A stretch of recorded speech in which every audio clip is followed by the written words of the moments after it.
this second segment will be USL players on strike here. They are upset with a couple things. I got a couple quotes. A couple things that the USL players are upset with the overall USL, and then to end things, we'll talk about the Champions League round of 16 starts today and tomorrow. Some of the 4 games today, 4 games tomorrow. We'll talk about that, and if there's time for anything else, I'm sure I could find something, some miscellaneous stuff regarding the soccer world. But yeah, let's get into it right now with USL players on strike. I don't know if you guys have watched anything this weekend, but I think it was Louisville versus Lexington. Again, first weekend of the USL Championship this past weekend. So that was the first round of games. Again, we interviewed a handful of players, or coaches, I should say, rather.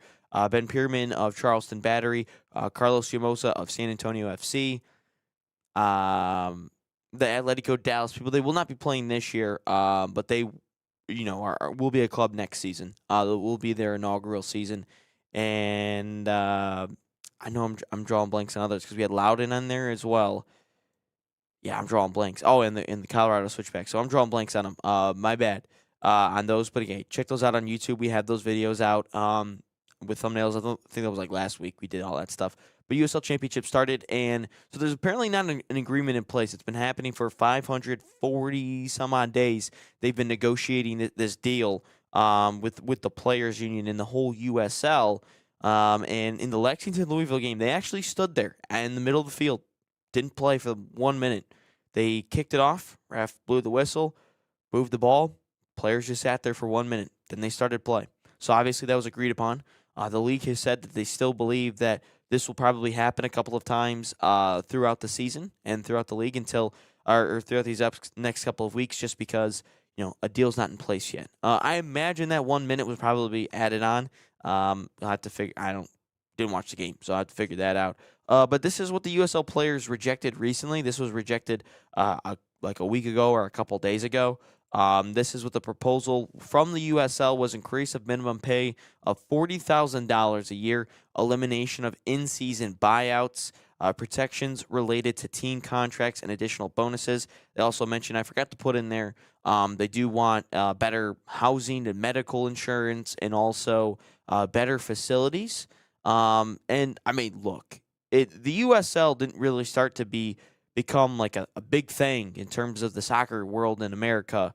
It didn't really become a big thing until 2019, 2018, somewhere around there. So everything's kind of new. So a lot of these clubs are kind of I don't want to say like rental homes for stadiums, but that's kind of the case. A couple teams have permanent stadiums, obviously, but most of them, didn't have that. And now we're starting to see, as co-host Nate Wingler likes to say, the arms race in the MLS and the USL.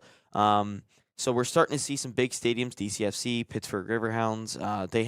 They're building some stadiums. I'm sure I forgot a couple, but they're starting to build like these, state of the art facilities and these state of the art stadiums. So it's starting to take some time, but in terms of the USL, it's not the greatest facilities in the world. I mean, they don't have the money that the MLS has. I mean, the MLS will always be king unless the whole promotion relegation thing in the USL starts to, take some viewers and take some fans away and some players, coaches away from the MLS. Maybe those older players from Europe, like you know what, I want to still do promotion and relegation, and they go to the USL instead. Then we'll start to see maybe some movements made, maybe a little bit of a merger. But USL didn't start to become popular a little bit till after, COVID. I know I said 2018, 2019, but I didn't think they really became popular until a little bit after COVID. And, the clubs are still there. It's still a very good brand of soccer to watch. There's still some really good games. Like, it's really good, but, there's a process. It takes some time to get things kind of underway. I mean, the MLS almost went bankrupt when it first started, and then it's obviously now financially stable now. So there's always like these new leagues. There's a couple hurdles in the beginning, and that's why you see a lot of these players not sign 3-4 year contracts. There's a couple that will sign like multi-year contracts, but I think there's like options in there after every season. So a lot of them are kind of like single year contracts, and if you look at like the roster turnover for a lot of these clubs, it's almost like, I don't know if we got any college football fans or college athletics, college basketball fans in the audience, but it's almost like a mid major in sports, like for football or basketball. Like if you're good, your players are gone. If you're bad, your players are gone. Like they're just always gone. Yeah, there will be a couple guys that will stay here and there and play multiple years, but a majority are just one and dones at that particular school. That's just kind of the way it is.